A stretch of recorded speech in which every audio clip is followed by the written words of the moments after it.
This one type of music, this one style of music don't mean the masses are gonna like that one style of music. Some people like everything.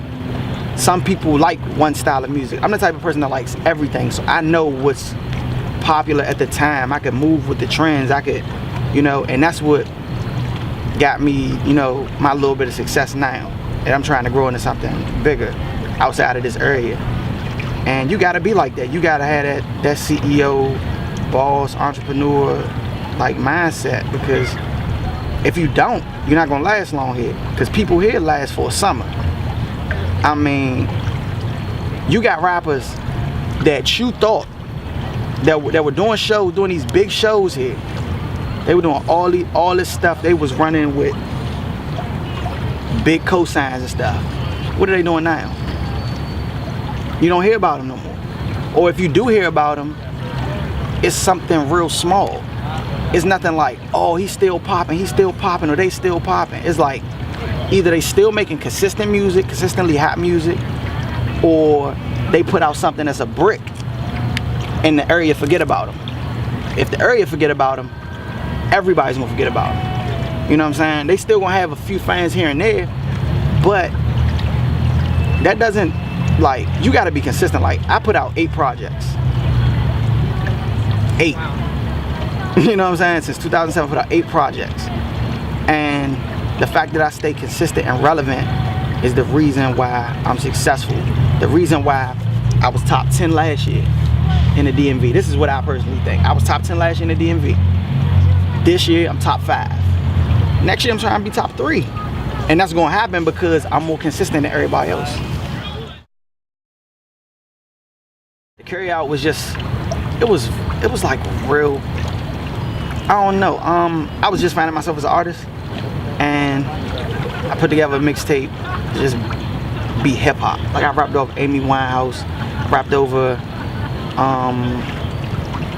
just a bunch of different type stuff. Like, Wale was a big influence behind that mixtape, because that's when I was living in Bowie, and I was living in Bowie, and I kind of like found like a niche in being honest. Like, I thought being honest with my music was the best way for people to like me. When I was rapping about guns and drugs and stuff like that, even though my family may have lived there, I didn't live there.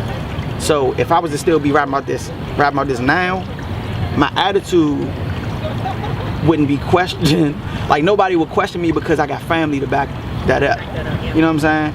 But I chose not to do that. I chose to rap about what I like. I like I said, once again, me and Questover, I like to rap about being fresh and cracking joints. Cracking joints means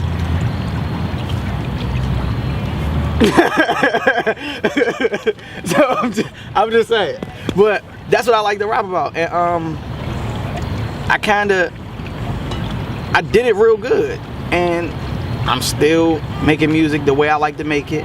I'm not compromising myself for anybody. And that, at the end of the day, nobody tells me how to make music. Nobody says you should make a song like this, you should make a song like that, you should do this, you should do that. I do music the way I want to do it. So, coming up, like I said, I was mentored by Judah.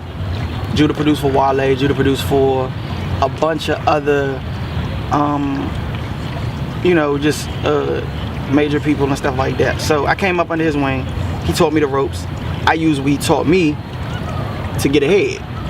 It was little, it was very, very little what he taught me, but I used it to get ahead. Now, once I used that and I got ahead with that, I tried to knock on these doors, these local doors. Tried to get my foot in and say, look, I got some of the best rhymes you'll ever hear. Boom, close the door in my face. I was asked to be a hype man for an artist that is no longer relevant in this area. No.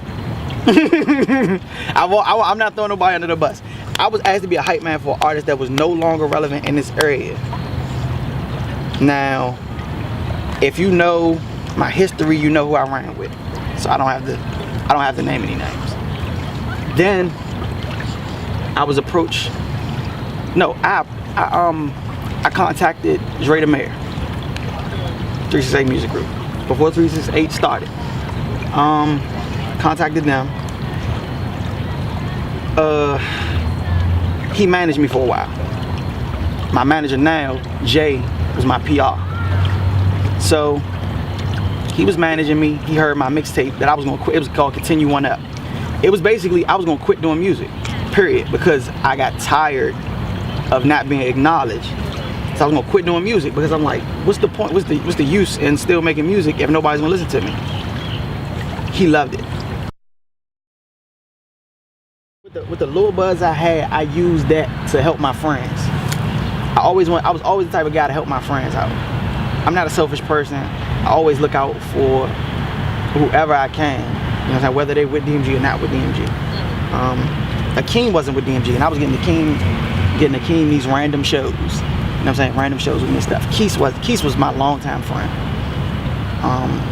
And he wasn't with DMG. And you know, I was helping him out with his music thing. So yeah, when people left and I built the brand new DMG, and it was me, some other guy, and Akeem.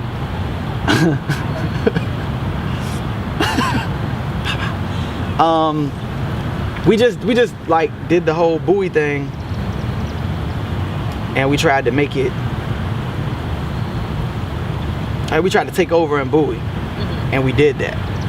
And Akeem has a following in Bowie, and I have a following. And me and Akeem's following got together and became something crazy. Like we did a show at the Bowie Center for Performing Arts, and we sold out in an hour. In 1 hour. And after that, it just like the monster became a monster. And we got DMG hoodies, DMG hats, DMG t-shirts. Like it just became crazy. And now I'm just trying to make DMG even bigger than what it is right now. I'm trying to just take over this area because once everybody else fall off, I'ma still be here.